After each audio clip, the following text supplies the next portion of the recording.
muting mixer is a 5-channel audio mixer with individual muting functions, CV control with inbuilt linear and exponential VCA, switchable overdrive section and bar graph level meter. It's 10 HP wide and comes in either a black or a silver front panel. Each channel has a dual colour illuminated muting push button. It includes a VCA on the output and it can be switched between either linear or exponential response. It can be used as either an audio mixer, a VCA or both, and it can serve as an alternative to the Minimoog VCA.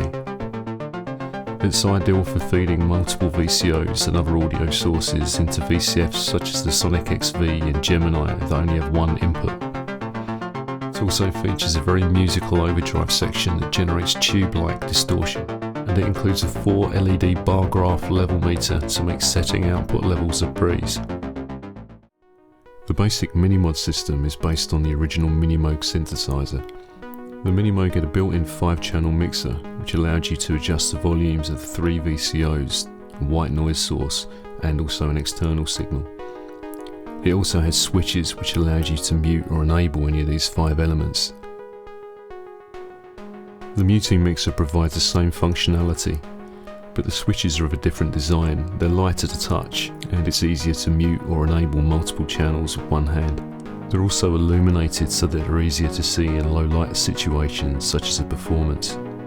In this patch I'm using the second module just as a sub-mixer. The voice in the upper row is passing through the first mixer before passing into the Sonic XV filter, which only has one input, and then into channel 1 of the sub-mixer. I've also got another Minimoog voice passing through the Entropic Do module, and simultaneously the ring modulator on the Ring SM. The output of both of these modules are going into channels 4 and 5 on the right hand side of the sub-mixer. This allows me to easily switch between any combination of the 3 sounds. The module also functions as a voltage controlled VCA, and in this patch it's being controlled by an envelope from the Contour Generators module. Now I'm going to set up the first mixer to create some overdrive, first by muting it in the sub-mixer, and then I'm going to adjust the levels using the LED meter to make sure that I'm not pushing it beyond 10 volt peak to peak and then creating some unwanted distortion. This works like a guitar amplifier. First I'm going to engage the overdrive switch and then max the levels of the 3 incoming VCOs just to push them into overdrive, and then use the master volume to reduce the overall output of the module.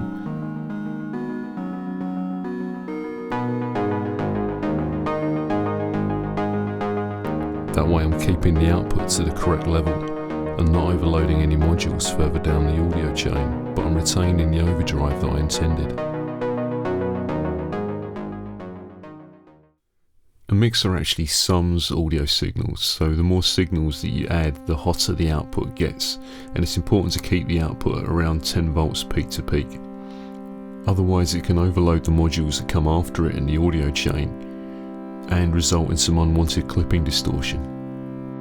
This is why the module has an LED meter. The amber LED lights up to show a 10.5 volt peak to peak signal level, and when the red LED lights up it indicates 12.5 volt or higher, meaning that the signal is then beyond a usable level. That way I'm keeping the output of the module clean and at a level that's friendly with any modules that come after it, but I'm also retaining the overdrive that's intended. The VCA function allows a muting mixer to function as an audio mixer, a voltage controlled sub-mixer or a multi-channel VCA, and as such it can be controlled by CV.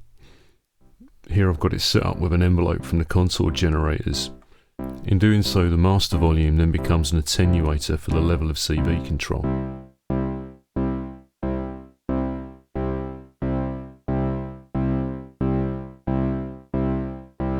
It also has a switch to choose between a linear or an exponential response. And when used with an envelope, this means that the curve of the rise and fall from the envelope will either be a straight line or a curve.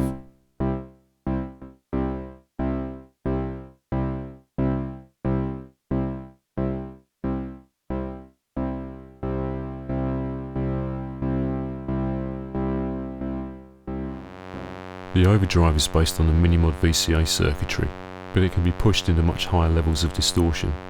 It produces mostly even, harmonic, soft distortion rather than clipping, and as a result it's very warm and tube-like. Like a master volume control on a guitar amp, The amount of overdrive is determined by the relationship between the channel level pots and the output pot.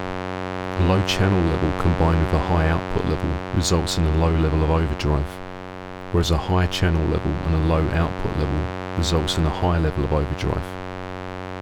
This should be used with the LED level meter to keep the output at a correct level, irrespective of the amount of overdrive.